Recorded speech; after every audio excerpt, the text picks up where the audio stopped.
Careers. They're thrilling, they're unpredictable, and sometimes they feel like skydiving without a parachute. Just pure chaos. My name is Thrive. I'm a Fortune 500 HR manager and career consultant, and today we're unpacking the career mistakes that turn potential legends into historical footnotes. And here's the kicker. Every mistake on this list comes with a lesson that you can actually use to dodge the pitfalls and rewrite your own history. Stick around. By the end of this video, you'll not only laugh at history's blunders, but also walk away with actionable tips to keep your career soaring. Ignoring history, literally and figuratively. Those who fail to learn from history are doomed to repeat it. Let's talk about Henry Ford's early career. Ford, now synonymous with assembly lines and affordable cars, actually failed in his first two automobile adventures. Why? He underestimated the power of financial planning and overestimating his investors' patience. Classic rookie mistake. But Ford's story isn't unique. Consider Napoleon's ill-fated invasion of Russia. It's a textbook case of ignoring historical precedents. Charles XII of Sweden tried the same thing a century earlier and met a similar frosty fate. Yet Napoleon, blinded by ambition, plunged ahead. Today, that's akin to starting a business without researching your market. Brave, but foolish. Fast forward to today. Ignoring the lessons of the past, whether it's historical blunders or your predecessor's missteps, is like texting while walking in traffic. It's fun to watch in hindsight, catastrophic in the moment. Now, take a beat to learn from others, or don't, and become someone else's cautionary tale.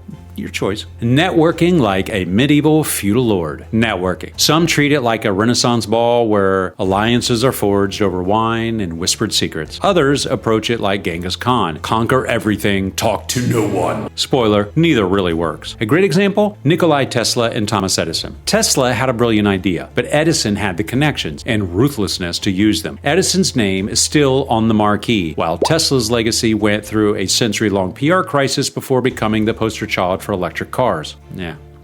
Or look at the Medici family during the Italian Renaissance. They didn't just collect art, they collected people. Not in a weird way. Scientists, philosophers, and political allies, their network laid the foundation for one of the most culturally transformative periods in history. So what's the lesson here? Relationships matter. They're the oil that keeps the machine of opportunity running smoothly. Modern translation, don't just throw business cards around like confetti, but also don't assume your work speaks for itself. Relationships are built over time. Ever heard the phrase, don't put all your eggs in one basket? Well, let's talk about Florence Nightingale. Before she became the icon of modern nursing, she was stuck in the gilded cage of family expectations. Florence's loyalty to her family's wishes nearly cost the world her groundbreaking contributions to healthcare. Luckily, she chose to defy convention, proving that sometimes stepping out of line is the best career move. And then there's Galileo, who spent years working within the confines of the Catholic Church's expectations. His loyalty to institutional approval delayed the publication of his heliocentric findings. It wasn't until he took a stand and faced house arrest that his work changed the course of science forever. So in the modern workplace, staying loyal to a company that doesn't value you is like dancing on the Titanic because the band is still playing. Sure, it's polite, but maybe find a lifeboat before things get a little icy. Perfectionism. The silent career killer. Let's revisit Leonardo da Vinci. Genius? Undoubtedly. Chronic overthinker? Abso-flippin'-lutely. Case in point, his painting, The Last Supper. Da Vinci took years to complete this painting, obsessing over every single detail, to the point that it started deteriorating almost immediately due to his experimental techniques that he was using. Or take Beethoven. His Symphony No. 9 is a masterpiece, but the composer's relentless revisions meant it nearly didn't even see the light of day. Beethoven's drive for perfection was both his genius and his torment, and it's a reminder that the pursuit of flawlessness can sometimes stall progress altogether. Today, perfectionism can mean you're stuck tweaking that PowerPoint deck until your soul leaves your body. Remember, done is better than perfect, unless you're painting the Mona Lisa, and then maybe aim for perfect. Anyway, hey, if you're liking this video, drop a like or a comment, or even your favorite emoji down below. It really helps the engagement. Thanks. Trends are like 16th century alchemy. Everyone gets excited about turning lead into gold, but most end up with, well, lead. Take the dot-com bubble of the late 1990s. Everyone and their cat started an internet company, most of which imploded spectacularly. Remember Pets.com? Exactly. Now, consider the story of tulip mania in the 17th century Holland. At its peak, people were trading entire estates for a single tulip bulb. When the bubble burst, fortunes evaporated overnight. It's a timeless reminder that chasing fads often leads to financial and reputational ruin. So what is the moral of the story here? Chasing trends might give you a quick dopamine hit, but building a career on solid foundations like skills, adaptability, and authenticity is what creates longevity. Trends are fleeting. substance endures. Let's take a moment to appreciate the ancient Greeks, who invented the Trojan horse, a simple, elegant solution to an impossible problem, sneaking into a heavily fortified city of Troy. Now compare that to today's workplace, where people often create elaborate processes to solve basic problems. Imagine if the Greeks had built a fleet of ships to launch an all-out attack instead. Troy might still be standing. In modern terms, think of the endless corporate meetings that could have been emails, honestly most of them, or software updates that solve one bug but creates 5 new ones. The lesson here, sometimes the simplest solution is the best one. Don't overthink yourself into irrelevant. Cleopatra knew how to make an impression. From rolling herself in a carpet to meet Julius Caesar, yeah, she really did that, to arriving in a golden barge to dazzle Mark Antony. She understood the power of personal branding. Fast forward to now, and some professionals still think their LinkedIn bio can look like a tax return. Spoiler, it cannot. Marie Curie, who was known not just for her groundbreaking research, but also for her humility and her perseverance. She built a reputation that inspired generations, and her name became synonymous with brilliance. Today, your online presence is often the first impression people get. Treat it like Cleopatra's barge. Make it memorable, but maybe skip the whole carpet thing. It's a little weird. Look, Christopher Columbus wasn't exactly a map-reading genius. He thought he found a shortcut to India, but he bumped into the Americas instead. But his willingness to take a risk changed history, for better or for worse. Then there's J.K. Rowling, who faced a mountain of rejections before Harry Potter became a global phenomenon. Imagine if she had given up after the first no. Playing it safe can keep you comfortable, but it rarely makes you remarkable. Sometimes you have to embrace uncertainty to achieve greatness. Vincent van Gogh created over 2,000 artwork, but his struggles with mental health overshadowed his genius during his lifetime. Burnout, stress, and neglecting self-care can derail even the most promising careers. Modern day comparison, the hustle culture that glorifies 80-hour work weeks. Remember, you can't pour from an empty cup or paint a masterpiece when you're running on fumes. Prioritize your well-being. Van Gogh didn't, and we all know how that ended. When the Industrial Revolution hit, many artisans refused to embrace new machinery. Enter the Luddites, who literally smashed machines to protest the changing times. Spoiler, the machines won. Skynet. Then there's Kodak, which invented the digital camera but refused to pivot from film. The result? A cautionary tale in every business school textbook. Adapting doesn't mean abandoning your core values. It means staying relevant as the world evolves. In a rapidly changing job market, adaptability isn't optional, it's survival. Don't be a Luddite. So congratulations, you've survived the historical roast of career mistakes. Remember, your career isn't a straight line. It's more like a roller coaster designed by someone who skipped engineering school. Mistakes are inevitable, but they're also fixable. So go forth and network, adapt, and learn from history. And hey, if you do end up in a career pickle, just remember, even Napoleon made it into the history books. If this video gave you value, or a laugh, or a slight existential crisis, don't forget, like if you like,